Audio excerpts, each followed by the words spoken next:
দেখ আজকে দুধের অবস্থা দেখ, 1/2 কেজি দুধ দেখছস।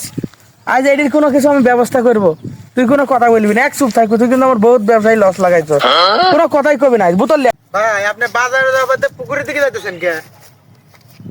তুই কোনো কথাই কবি না, তুই আমার বহুত ব্যবসায়ী লস লাগাইছ। এর আগে কাচ্চি বিরিয়ানি কুত্তার যদি পাকাইতাম তুই মাইনসে কয়া দিতি। চুপ থাক, কি করে খালি দেখি তা বহুত ব্যবসায়ী লস লাগাইছ। আয় আমার সাথে সাথে আয়, তুই সাথে আয়। তুই এখানে খাড়া, নিচে নামার দরকার নাই তোর, এখানে খাড়া। বেদালার লোক তুই।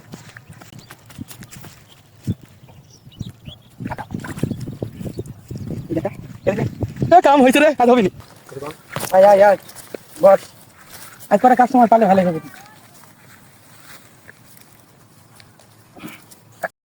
আমার 10টা ব্যবসা খাইছিস, আজ কোনো কথাই কবি না কিন্তু।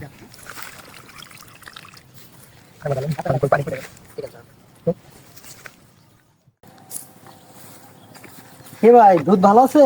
হ্যাঁ ভাই, দুধ ভালো হবে। ভালো হবে তো? হ্যাঁ ভাই ভালো। লিটার কত? 120 টাকা, আপনি 100 টাকা দেন। 100 টাকা। কতটুকু লাগবে? আমার 1/2 লিটার হলে হবে। আসলে হবে আজ, তুই কোনো কথা কবি না, খালি দেখবি চুপচাপ, ঠিক আছে? আচ্ছা ওই টাকা ভাই দুধ কত করে লিটার? ভাই 120 টাকা বেশি ভাই, খাঁটি দুধ, ভালো দুধ। ও তো দুধের মধ্যে ময়লা দেখা যায়, আবার ওই পানির বোতল দেখি, কাহিনীটা কি ভাই? ভাই পানি আমরা খাই, আমরা দুই ভাই খাই, পানি টানি না খাওয়া ভাই লাগে। আমার সন্দেহ লাগতেছে, দুধ আসলে মনে হয় কোনো সমস্যা আছে। না ভাই না, না ভাই, একদম দুধ ভাই। খাঁটি দুধ। কি রে ভাই, এ কেবল দুধ নিলাম, দুধ নিয়ে আমি বাসায় নিয়ে পাতিলে ঢাললাম, ঢালবার পর দেখতেছি যে মাছ, ছোট ছোট মাছ।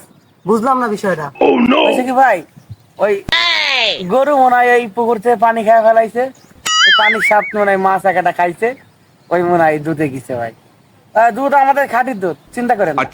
ভাই আপনি যে পুকুর থেকে পানি আর মুখ চালাতে কারণ কি? অবশ্যই দুধে কোনো ভেজাল আছে। না, খা, খা, পানি মিশাইছে, খা, পানি মিশাইছে, খা, খা, খা, খা, বাচ্চাদের মধ্যে এই ব্যবসা করা, এই ব্যবসার নামে